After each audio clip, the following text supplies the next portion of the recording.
Bonjour Jérémy. Bonjour Loïc. Tu es docteur en anthropologie et tu t'es plutôt spécialisé dans les pratiques chamaniques en rapport avec les plantes. Pour faire très rapidement, tu as écrit différents ouvrages sur le sujet.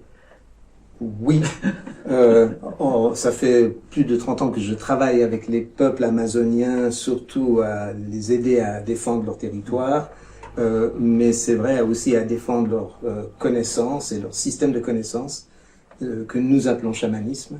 Alors effectivement, dans l'Amazonie occidentale, où j'ai surtout travaillé en Amazonie péruvienne, les plantes psychoactives sont au centre de leur système de connaissances. Chamanisme ayahuasca, chamanisme tabac. Donc, parler de ce que les peuples amazoniens savent, comment ils abordent la connaissance, revient nécessairement à parler de ces plantes. Et on souhaitait là pour le sommet en fait aborder en particulier une de ces plantes, une plante qui, tu l'as cité, fait partie des pratiques chamaniques pour faire court.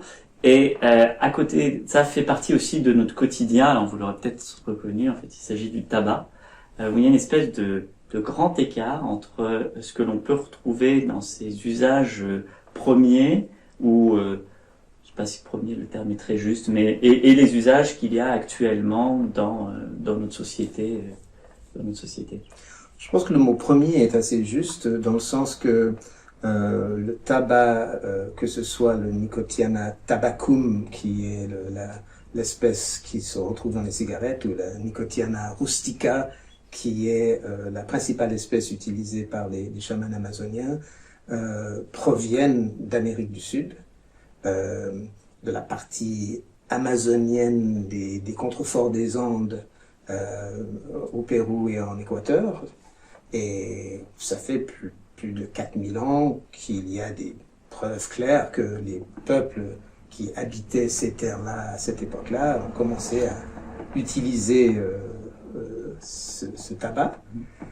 Et c'est vrai que donc ce sont les premiers à utiliser le tabac. Ils ont ensuite partagé leurs connaissances avec d'autres peuples en Amérique centrale, en Amérique du Nord. Et les Européens qui sont arrivés en 1492 dans les Amériques ont découvert le tabac. Il n'y avait pas de tabac en Europe ou en Afrique ou en Asie avant ça.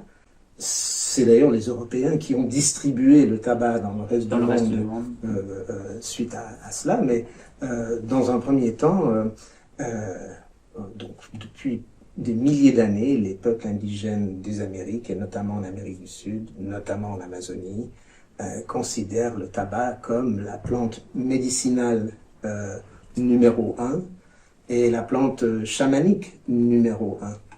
Et qu'est-ce que ça veut dire numéro 1 chez les Ashaninka, avec qui j'ai vécu en Amazonie péruvienne?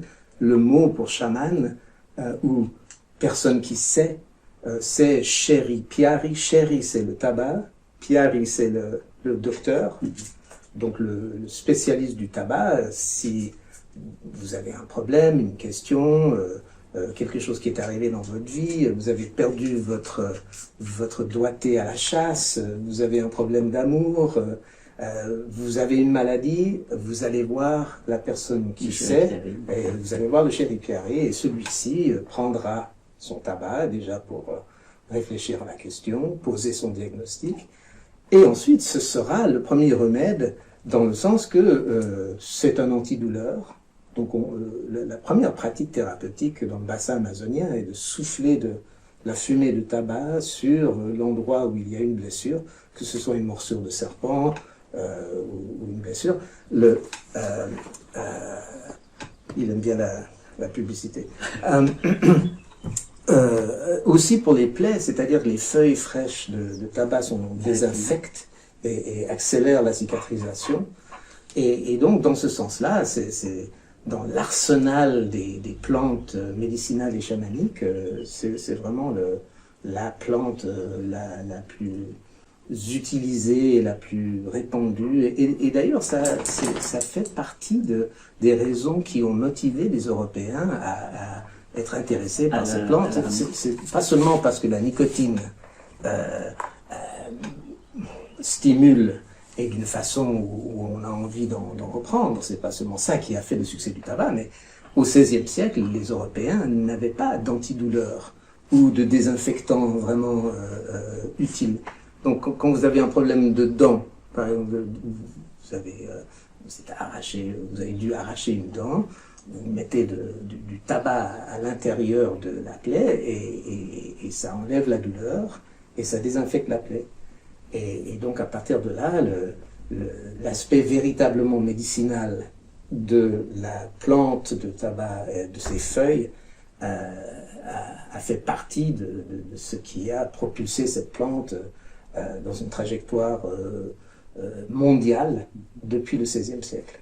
Il n'y a, je crois, aucune plante qui s'est répandue à travers le monde aussi rapidement que le tabac. À partir du moment que les Européens ont ramené le tabac des Amériques, le tabac précédait l'homme blanc en Afrique, c'est-à-dire que les Européens étaient arrivés avec le tabac, mais le tabac lui-même a eu un tel succès qu'il remontait la rivière plus rapidement. Donc finalement, 50 ans plus tard, quand ils arrivaient en Afrique profonde, les gens avaient déjà du tabac.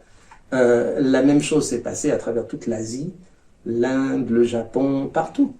C'est une plante qui a semblé miraculeuse à peu près tout le monde pour sa puissance, pour la stimulation mentale.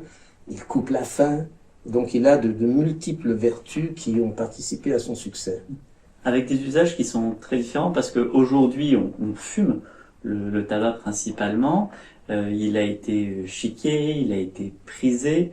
Là tu as parlé d'une application sur la peau. Est-ce qu'on retrouve aussi ces différents usages en fait dans les sociétés premières qui l'utilisaient?